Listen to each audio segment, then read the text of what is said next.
Fala galera, estamos chegando aqui para aquele nosso bate-papo, falando sobre futebol brasileiro, futebol internacional e também os demais esportes. E claro que o tema não pode ser outro senão a Copa América, né? Que vem se acumulando, vem chegando aí na sua fase decisiva. Já vamos começar a partir da quinta-feira as quartas de finais da competição e teremos duelos bem interessantes. Essa que é a verdade, né? Vou falar aqui sobre cada um deles, uma breve análise sobre cada confronto, quem são os favoritos e, claro, seleção brasileira. É, Brasil. A gente imagina que agora vai. Agora o time pegou o embalo. Temos uma surpresa que não é muito agradável. Mas vamos lá, vamos por partes. Vamos falar aí primeiro do duelo da atual campeã da Copa América e também da Copa do Mundo, consequentemente, que é a seleção da Argentina.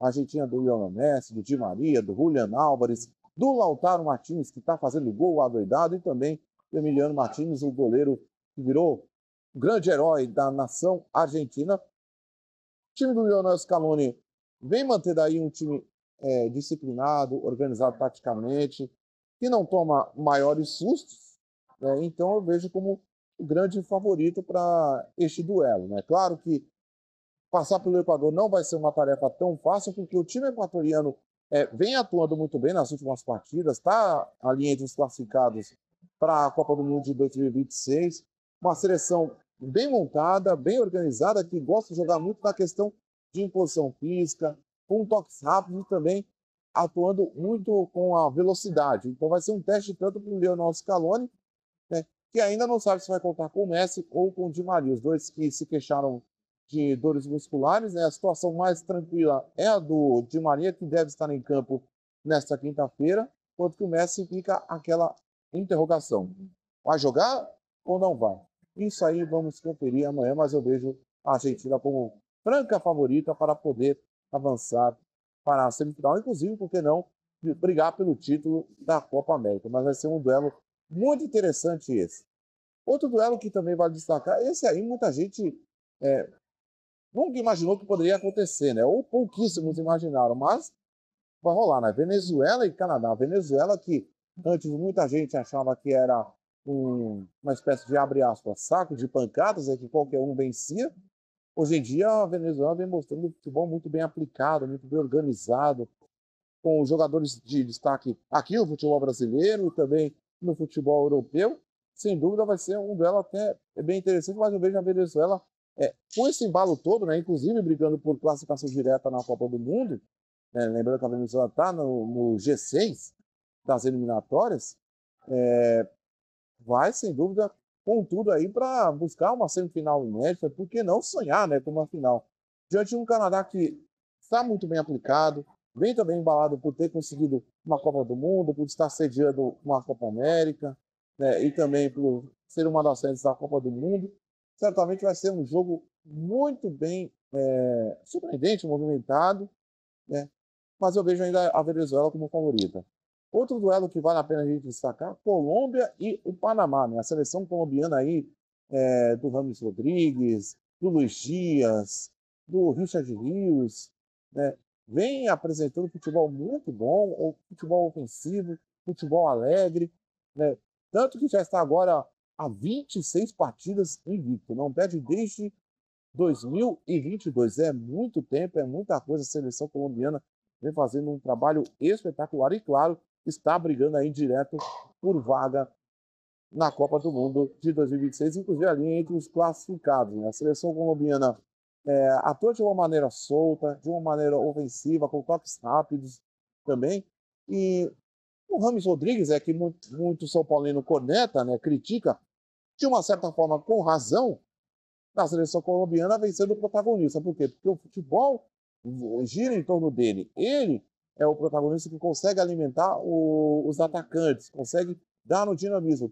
Não ele tendo que correr, ele tendo que voltar na marcação. Ele recebendo a bola, centralizando e conseguindo distribuir boas jogadas, sendo o cara também da bola parada. Então a Colômbia é a franca favorita, sim, para poder passar de fase contra um Panamá que vem se esforçando, né? Conseguiu uma classificação um tanto como improvável, mas com méritos.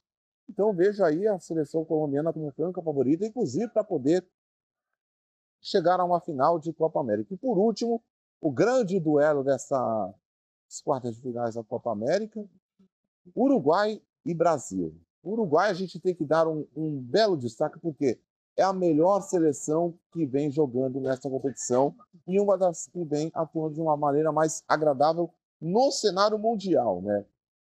Darwin Núñez, Arrascaeta, De La Cruz, tantos outros jogadores, sob o comando do Marcelo Bielsa, né, que sempre quis implantar o futebol ofensivo, um futebol de marcação-pressão no campo de defesa do adversário, uma maneira rápida.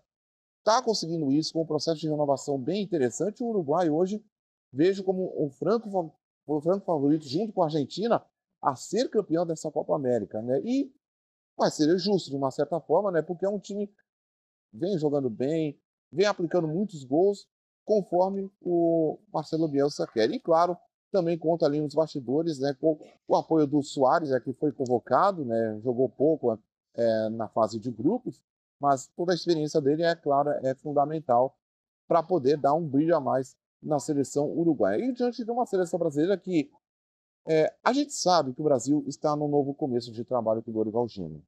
A gente entende que foram poucas partidas, que o Dorival, claro, ainda está invicto. Claro, ele não pode contar-se com a principal peça, querendo ou não, que é o Neymar, que ainda está machucado, mas tem do outro lado o Vini Júnior, tem o Rodrigo, tem um Paquetá, tem um Endrick também, o jovem Endrick, que brilhou muito no Palmeiras.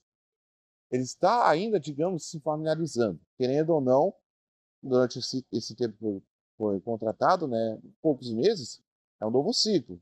É necessário ter uma paciência. Agora, que tem coisas que o Dorival Júnior já viu que tem que mudar, que tem que dar certo, isso já é evidente. Por exemplo, o Sabinho, quando entrou, ele já mostrou que tem protagonismo para jogar de uma maneira mais dinâmica, de uma maneira ofensiva, de uma maneira como a seleção brasileira tem que atuar. Não com aquele medo do adversário. Por mais que seja uma Colômbia, por mais que venha um Uruguai, por mais que venha um Equador, por mais que venha um Paraguai, por mais que venha um Chile, enfim, a seleção brasileira tem que impor o seu ritmo, tem que impor aí a sua vocação ofensiva de sempre. E não fazer como fez o duelo contra a Colômbia. Aceitar o jogo ofensivo do adversário, aceitar tomar pressão, e aí, quando consegue fazer um gol, já busca ali recuar, fechar a casa, ainda coisa no primeiro tempo, buscando explorar contra-ataques. Quando você faz o gol, o certo é o quê? É você sair para o jogo, é você continuar pressionando, é você incomodar, porque ali no gol, o adversário, querendo ou não, ele sente o baque, ele sente o impacto, faz com que ele possa se abrir para o jogo e sair para o ataque. E qual é a sua? Você também seguir sufocando, explorando espaços para você fazer o segundo, o terceiro, o quarto gol. Isso é o que tem que fazer a seleção brasileira. E não fazer como o que vem ocorrendo. A seleção brasileira faz um, faz dois, depois já fecha a casa, já recua, aceita a imposição de ritmo do adversário. Isso que tem sido um ponto falho tático do Dorival Júnior, além de algumas escolhas. Por exemplo, o Rafinha. A gente entendeu que a escolha dele era para buscar reforçar a marcação e explorar a velocidade. Só que diante de adversários que a seleção brasileira sempre vai jogar, com os nomes que tem, o natural é que os adversários se fecharem, buscarem bloquear e anular os setores do meio de campo e o setor de ataque. O que tem que fazer? Tem que ter jogadores que puxem a marcação, que quebrem as linhas para que mais opções de ataque possam aparecer. Isso é o que vem faltando nessa seleção brasileira, né? E então, quer dizer, no duelo do sábado contra o Uruguai, claro, o Uruguai é amplo favorito a poder avançar de fase. No entanto, não vai poder contar com o Vini Júnior, tem as opções. Pode vir um Ender que pode jogar ali como um centroavante, ali nas pontas, Sabinho ou o Rafinha e o Rodrigo jogando ali como nas pontas, ali, e o Ender sendo o cara de referência. Dessa forma, a seleção brasileira ganha uma mobilidade maior. Dessa forma, dá para ter um setor ofensivo muito mais intenso. Eu sei que o Uruguai é um time muito bem qualificado, um time muito bem montado, no entanto, vai ser. O Brasil tem condições sim de poder jogar de igual para igual. Fez isso contra uma Espanha.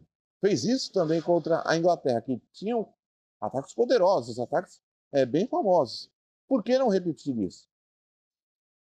Não basta. Eu sei que a intenção é você ter um cuidado com o setor defensivo, mas ele não pode ser o principal motivo para o Brasil deixar de jogar o que sabe.